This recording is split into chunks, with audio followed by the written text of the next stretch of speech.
আজকে জামাই ষষ্ঠীতে জামাইকে যদি এইভাবেও করে দেওয়া হয় রান্না, তাহলেও কিন্তু মন্দ হয় না। তো চলো আজকে দেখিয়ে দিই পোলাও আর কষা মাংসর রেসিপি। প্রথমেই বলে দিই, পোলাওটা কিন্তু আমি আজকে দেখাইনি ভালো করে, ওটা তোমাদের নেক্সট দিন দেখাবো।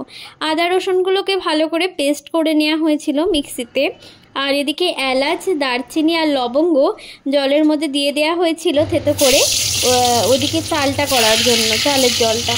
তো এদিকে আলুগুলোকে কেটে রেখে ভালো করে ভাজতে দিয়ে মাংসটা ম্যারিনেট করে নেওয়া হয়েছিল। নুন, হলুদ, কাশ্মীরি লাল লঙ্কার গুঁড়ো, ধনে গুঁড়ো, জিরে গুঁড়ো, চিনি, আদা রসুন বাটা, অল্প করে আধেক কাটা লেবু, আর অল্প করে সামান্য সর্ষের তেল দিয়ে খুব ভালো করে মাংসটা ম্যারিনেট করে আধ ঘন্টা বা 15 মিনিটও চাইলে তোমরা রাখতে পারো, করে নেওয়া হয়েছিল। আর ওদিকে আলুগুলো ভাজা হয়ে গেলে তুলে নেওয়া হয়েছিল।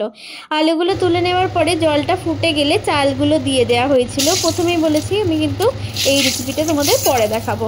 তারপরে ফোড়ন দিয়ে তেজপাতা, লবঙ্গ, দারচিনি থেতো করে ফোড়ন দিয়ে তার মধ্যে পেঁয়াজগুলোকে তুলে, পেঁয়াজ টমেটোকে দিয়ে ভাজা হয়ে গেলে আদা রসুন বাটা, তারপর হলুদ গুঁড়ো, লঙ্কা গুঁড়ো, নুন, চিনি ভালো করে দিয়ে মশলাটা একটু কষিয়ে নিয়ে ওই ম্যারিনেট করে মাংসগুলোকে তুলে দিয়েছিল। এবার মাংসটাকে অনেকক্ষণ ধরে, প্রায় অনেক চাপা দিয়ে মামুনি অনেকক্ষণ ধরে প্রায় কষেছিল। এখানে ভিডিওটা একটুখানি ঝাপসা হয়ে গেছে এই কড়ার ধোঁয়াটার জন্য। তো আমি বুঝতে পারছিলাম না ধোঁয়াটা কী করে ক্যামেরাটাকে আটকাবো, কিন্তু তাও হয়ে যাচ্ছিলো ধোঁয়াটা এত পরিমাণে। তারপর দেখতেই পাচ্ছ তোমরা কত সুন্দর তেলটা ছেড়ে দিয়েছে, মানে কিন্তু কষাটা প্রায় হয়েই গেছে।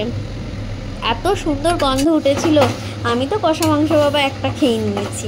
আমার কিন্তু কষা মাংস খেতে খুব ভালো লাগে, এইরকম কড়া থেকে যখন মা করে তখন তুলে তুলে খেতে। তারপর লাস্টে ধনেপাতা দিয়ে নাবিয়ে রেডি।